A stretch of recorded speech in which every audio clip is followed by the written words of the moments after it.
It's finding a way to increase your productivity, your efficiency, your output without sacrificing your mental and physical health. And yes, there are some times when I have to skip my workout. It's frustrating, but there are times. But at least I know that I'm normally blocking off that much time, and I'm not just by design just so stretched so thin. I have no time to take care of myself or any surprising and maybe beneficial opportunity that might come up out of nowhere.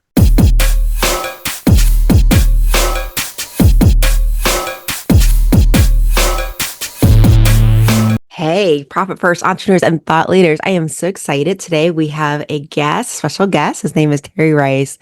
And Terry is actually a high performance coach to entrepreneurs. He's also a keynote speaker. He's a staff writer at Entrepreneur Magazine, and he's the host of an amazing podcast called Reclaim and Advance. And this podcast, it helps entrepreneurs overcome setbacks and perform at their highest levels. And prior to becoming a creator entrepreneur, Terry's previous experience included internal consulting roles at Adobe as well as Meta. And in addition to his role as director of growth and partnerships at Google People Digital, Terry is also an instructor at New York University, and he speaks for events for leading companies such as Amazon and Google. And he's been featured in Good Morning America, Fast Company, and Wall Street Journal. Terry is based in Brooklyn, New York, but I'm sure he services all over the country. He's also a husband, father of 5, and an advocate for mental and physical fitness. So please join me in welcoming Terry to the platform. And I'm excited about today's conversation because today we're going to talk about something that I don't think is talked about a lot in the world of entrepreneurship.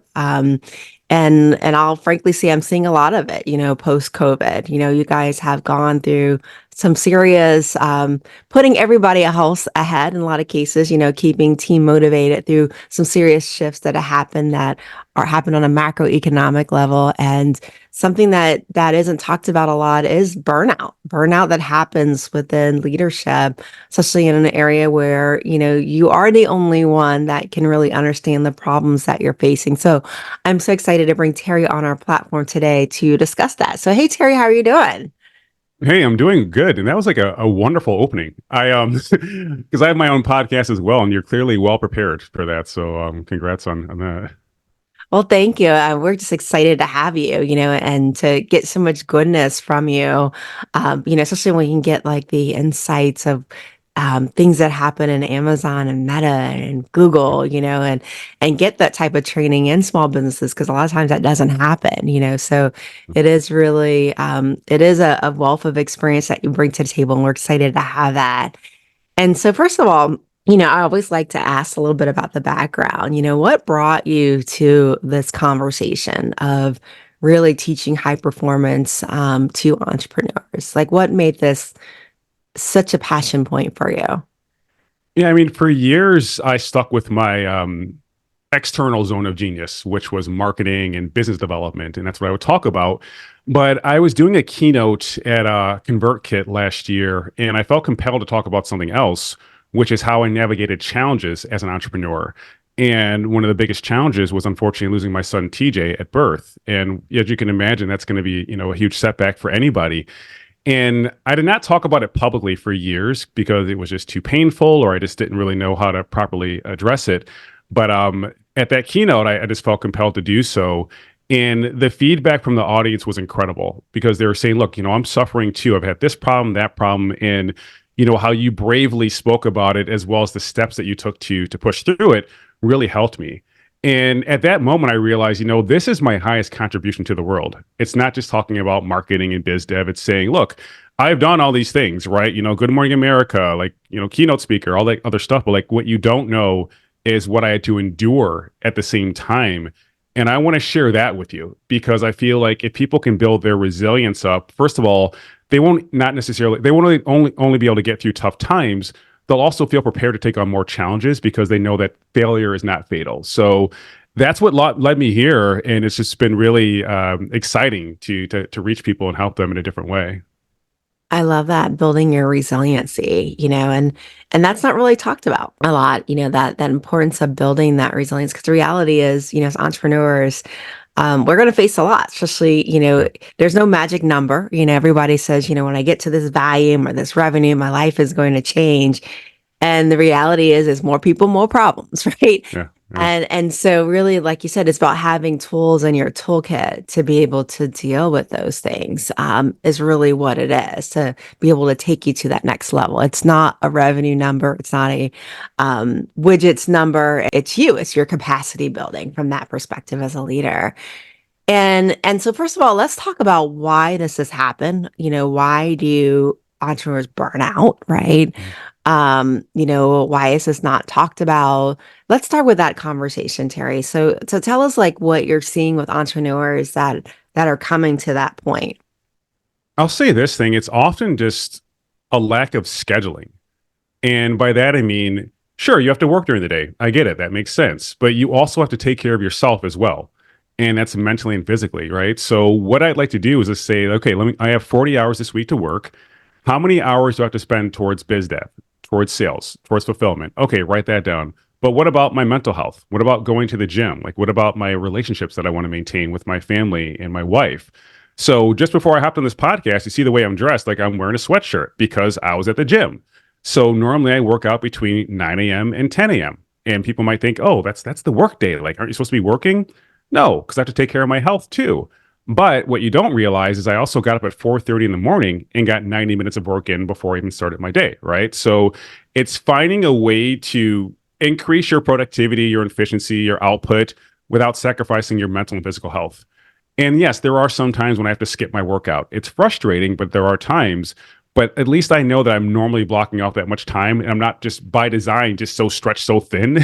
I have no time to take care of myself or any surprising and maybe beneficial opportunity that might come up out of nowhere. I love that. So you're actually going to the gym between 9 and 10. Those are like peak hours where everybody's trying to get a meeting time, right? Is that 9 to 10 hour. And you're actually starting work at 4:30. It's interesting because I know a lot of leaders, they struggle with wanting to be the example to their team. And to them, that may mean showing up and being visible. I've even heard people say, I want to be the last person that leaves the office, right?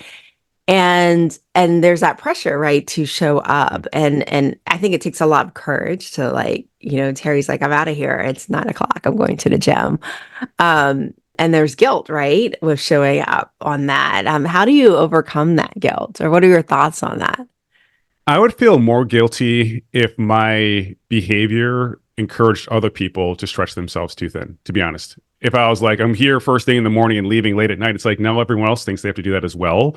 So I think you have to model what high performance looks like. And it's not working harder, it's working more efficiently and finding leverage. So I would say, hey, look, get your work done, but here's how I get it done during a certain period of time, yet still have time for my mental and physical health. So for those leaders out there who may be modeling that behavior, like first in, last out, like in the 80s and the 90s, yeah, that was the look because, it's like hustle, hustle, hustle. But now, especially post COVID, I mean, people don't want that kind of life anymore. And you will chase away some very talented people who are like, look, I can get my work done in a shorter period of time because I'm so efficient, right? I don't have these distractions. I'm laser focused. So I don't want to be here longer. I'd rather go for a walk. I'd rather go spend time with my kids.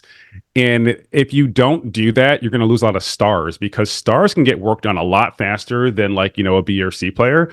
And if they feel compelled to sit at their desk and like stare at the wall, they're going to leave. So do you feel like you need to tell your team you started your workday at 4:30? I shouldn't need to feel that way, but I do. Like, cause like, I do it like even on social media. I'm like, oh, look at me. I'm up so early, so on and so forth. Like, that is a part of it. But again, if you want to, work late at night, that's fine too.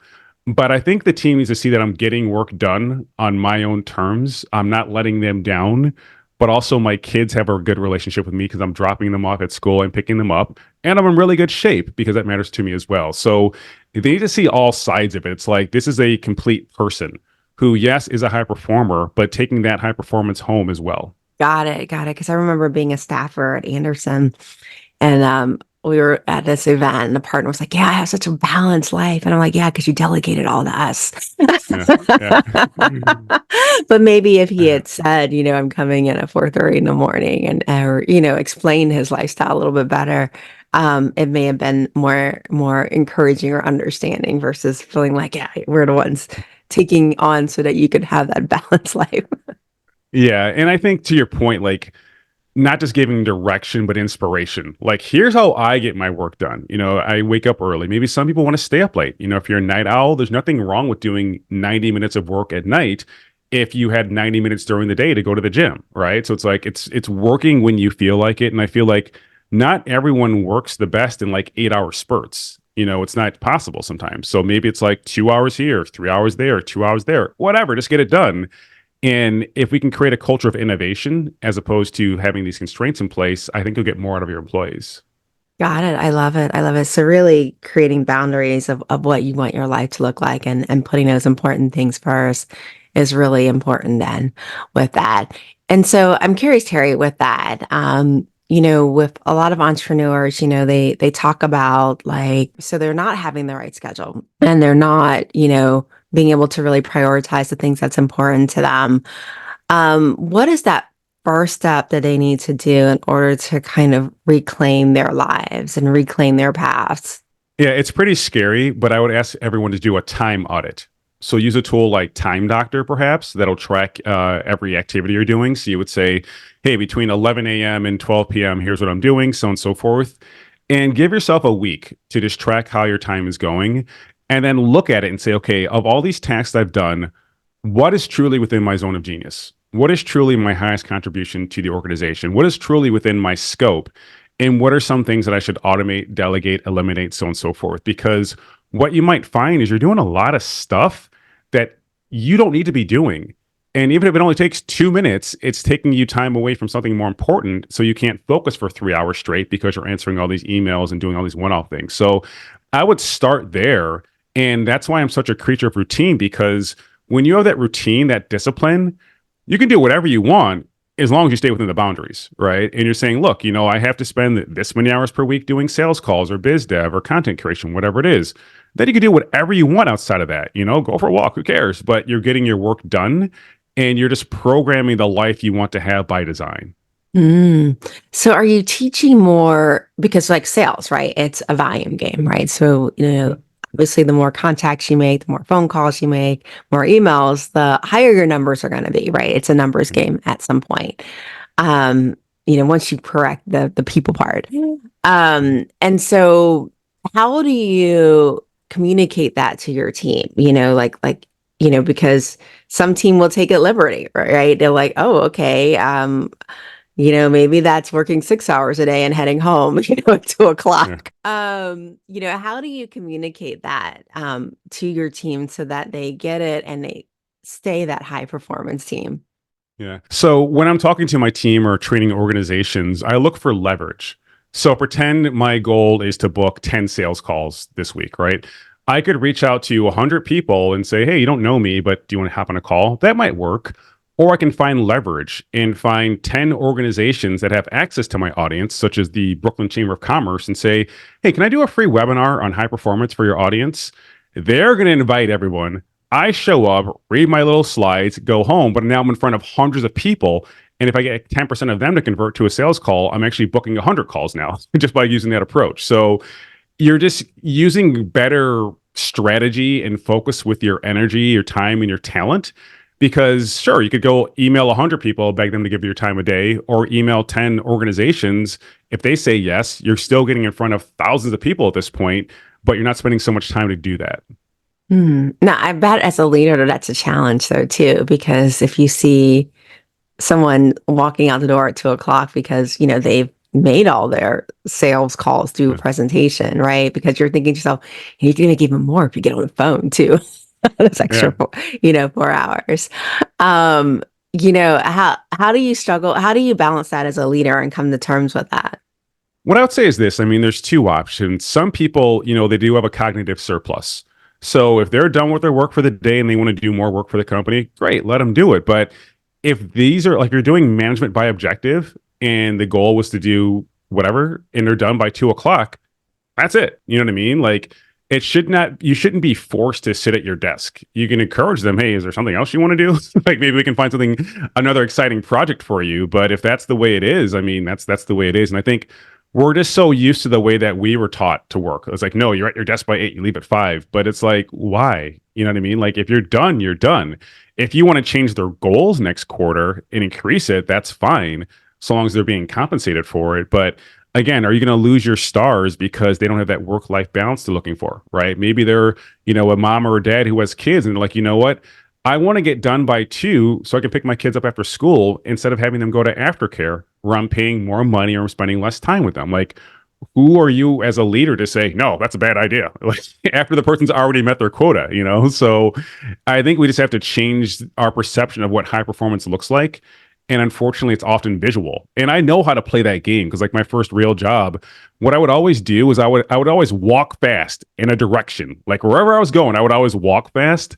So people are like, oh, wow, he's busy. He's really busy. I'm like, this is just all performance, like, you're just seeing me walk fast. Whereas the people that are actually getting the work done, they were not perceived as doing as well because they walked slower. So it's like, we got to get out of that, out of that track of thinking that walking fast and being there means you're working hard. Right, definitely. Definitely. So I'm curious, like one of the things that entrepreneurs talk about too is related to um, just like you talked about earlier, that capacity building and dealing with when things don't go right, like when those star players, there's sometimes seasons where you might have a lot of turnover for different reasons, right? Like COVID, the great resignation, may end up losing a star player. Hopefully you can course correct and change this. But, there are times you might lose that big contract, right? It may have been something that could have been done differently, whether it be a team member or yourself. How do you deal with setback as a leader? Yeah, I mean, the first thing I do is I monitor my thoughts because it's easy to get down on yourself, like, oh, I can't believe we messed this up, so on and so forth. But eventually I think to myself, okay, are these thoughts useful or necessary? And if you're just getting down on yourself, like, those thoughts aren't useful or necessary. I'm not saying deny the emotion because that systematic denial of emotions is not good. Feel it, but after a while, be like, okay, I'm kind of done with this. Then you move on to what are the next steps. And what I would do was practice divergent and convergent thinking. So, okay, we messed this up. What can we do from here? We lost that big deal. What can we do? All right, well, let's go pitch some of our previous partners. Let's go reach out to 10 more people. Let's see if we can amp up our social media, whatever it is. Let's start a referral program. So you're just going to throw out a bunch of ideas and then converge on the one that makes the most sense given your goals and your time constraints. So action ends suffering. And if you just start taking action, then you have full control over what goes next. So it's like, it's just using that opportunity to say, like, okay, cool, I took a loss here. What did I learn from it? And what will I do next to move forward? I love that, action and suffering. I think that's a good one, Terry. I think you've got to like coin that one someplace, because you're right. It's not getting stuck, right? And the voices in your head, but it's moving on to what's next. It's so important, and being able to force ourselves to do that in the moment of setback, is definitely important from that standpoint. Also, now, Terry, in terms of like, I guess, it's lonely as leaders, right? There's times that you may not have someone that gets the things that you're seeing. They may not understand the problems that you're seeing within your organization. Um, and a lot of leaders don't have people they can bounce ideas on and talk about, like maybe a spouse is like, please, I already have a job. I don't want to like hear your job too. Yeah. So tell me, what are some things that leaders can do in order to get those thoughts off and get the help they need or be able to explore different ideas and concepts? Yeah, I mean, I would say this. First of all, just find a community, a group that you can talk about anything with. So for me, it's going to the gym because sometimes you just need to slip a little bit in a conversation to vent. It's not like, hey, let's have like a powwow about my biz dev strategy. It's like, look, I just want to complain about one thing real quick, and then we'll go do some pull-ups. So I think finding any community, but outside of that, yeah, find a community of professionals, of executives, whatever it is, and truly interact with that community because sometimes we'll sign up for one saying, okay, there's this mastermind or this online community, but you never really participate. So what I would say is find an online community, or it could be in person, you can go to some meetups, but actually put time on your calendar to interact. So on my end, on my calendar, it says engage with online communities on my calendar. So I make sure I'm actually getting the benefit of that. So I would do that. And then beyond that, you can also get an accountability partner. And that's a role that I play for some executives. I'm just their accountability partner. We meet every Monday, we have a review on Fridays. That's it. But that's also the time to bounce ideas, frustrations off each other. And therefore, you're getting that release and not feeling as lonely. So, again, it goes back to time. Like, are you putting time on your calendar to not feel lonely by engaging with other people? If not, that's the problem because you're stretched too thin. So it's realizing that you don't have to do more to be more. You can just take a step back and say, okay, well, what really matters to me, and how can I design a life that I truly am excited about, as opposed to waiting till I'll be happy when. I love that. And you kind of touched on it a little bit with how you work with your clients. But, for those of us who've never had a high performance coach before, what is that like? What does that look like?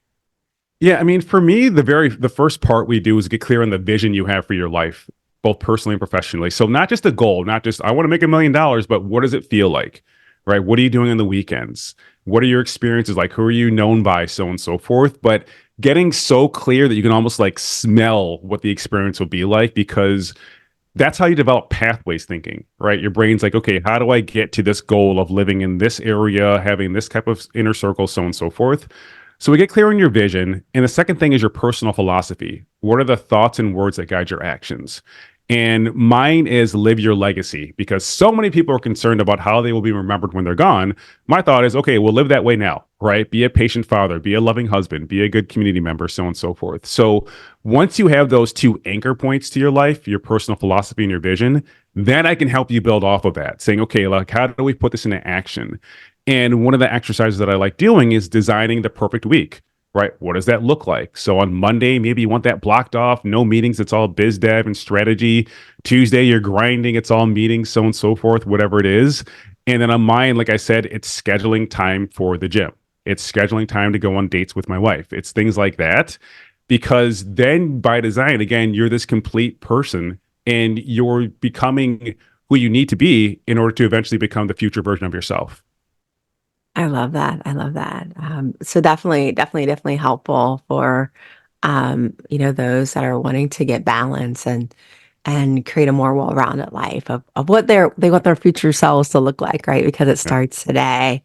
Now, Terry, as we wind down, one of the things I love to ask our guests is, if you could leave our guests with one piece of advice, it can be personal, it can be business. What would that look like, or what would that be? I'll say this. I mean, I went to my 20-year high school reunion, which was a while ago, actually. That's how old I am. And I ran into some people who just weren't happy with their lives. And your 20-year reunion, you're like 38 years old, you're not even 40. And I'm like, well, why are you just giving up on the person that you could be and settling for who you are? So for anyone listening, that's what I would say. Like, if you're not happy with where you're at right now, use that angst, that frustration, whatever it is, and say, you know what? I'm not settling for this. I'm going to keep on ascending. And I think if you just use that frustration as fuel, then you'll achieve some amazing outcomes. I love that. I love that. Use the frustration as fuel. You've got so many like coinisms. I don't know what to call them. These are awesome. Well, Terry, it Appreciate it. has been awesome talking with you. How can our listeners, how can they find you? How can they connect with you? How can they learn more?